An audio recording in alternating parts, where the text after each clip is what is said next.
যখন রোহিঙ্গারা বাংলাদেশে আসে সেই সময় কিন্তু তাদেরকে আশ্রয় দেওয়া হয়। শেখ হাসিনা মূলত এক ধরনের রোহিঙ্গা জননী সেজে সে কিন্তু নোবেল পুরস্কার পাওয়ার লোভে এইভাবে কিন্তু রোহিঙ্গাদেরকে আশ্রয় দেয়।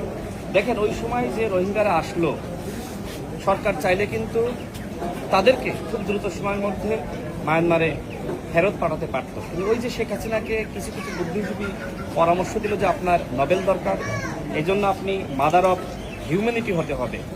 কিন্তু শেখ হাসিনা প্রকৃতপক্ষে মাদার অফ হিউম্যানিটি না, সে আসলে এক ধরনের বলা যায় মাদার অফ ফ্যাসিজম, এবং সেটা কায়েম করার জন্য সে এই ধরনের আসলে রোহিঙ্গাদেরকে আশ্রয় দিয়েছে। দেখেন আমরা আজকে এই ক্যাম্প ভিজিট করলাম, আমরা দেখলাম যে পাহাড় কেটে কিন্তু এই রোহিঙ্গাদের জন্য বসত বাড়ি তৈরি করা হয়েছে, গাছগাছালি কেটে ফেলা হয়েছে। রোহিঙ্গাদের প্রতি আমাদের সহমর্মিতা, ভালোবাসা সবই আছে, কিন্তু এটা তো আমাদের ভবিষ্যতের জন্য এক ধরনের হুমকি হতে পারে।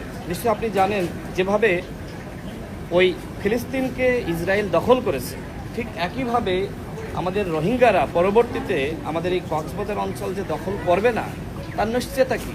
পৃথিবীর বিভিন্ন দেশে আপনি খোঁজ নেন যে একবার যারা শরণার্থী হিসেবে এসেছে তারা কিন্তু ফেরত যায়নি। আজ থেকে 10 বছর পরে কি হবে? তারা কি আদৌ ফেরত যাবে? ফেরত পাঠাতে পারবেন? হ্যাঁ, সম্ভব, যদি আমাদের রাজনৈতিক সদিচ্ছা থাকে।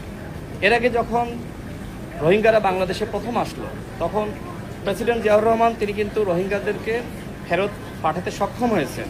এমনকি সাবেক প্রধানমন্ত্রী বেগম খালেদা জিয়া তিনিও পেরেছেন। শেখ হাসিনা কেন পারলেন না? তার মানে তারও যে একটা লোভ ছিল যে নোবেল পেতে হবে, সেই লোভে আসলে তিনি ওই ধরনের রাজনৈতিক কোনো উদ্যোগ নেননি, এমনকি কূটনৈতিক তৎপরতা সেটাও আসলে তিনি চালাননি। এখন অন্তর্বর্তীকালীন সরকারের মাননীয় প্রধান উপদেষ্টা তিনি যেটি আমাদেরকে বলেছেন যে আগামী রমজান রোহিঙ্গারা তাদের নিজ দেশ মায়ানমারে পালন করবে, এই লক্ষ্যে তিনি উদ্যোগ নিয়েছেন। ইতোমধ্যে জাতিসংঘের মহাসচিব এসেছে, একসাথে রোহিঙ্গাদের সাথে ইফতার করেছে। সরকার গতকাল যে ফরমাল উদ্যোগ নিয়েছে সেখানে সমস্ত রাজনৈতিক দল এবং অ্যাম্বাসেডর তারাও কিন্তু এসেছে, এবং বিভিন্ন মানবাধিকার সংগঠনের যারা প্রতিনিধি তারাও এসেছে। আমি দৃঢ় আশা রাখছি অন্তর্বর্তীকালীন সরকার সফল হবেন রোহিঙ্গাদেরকে তাদের নিজ দেশ মায়ানমারে পাঠানোর।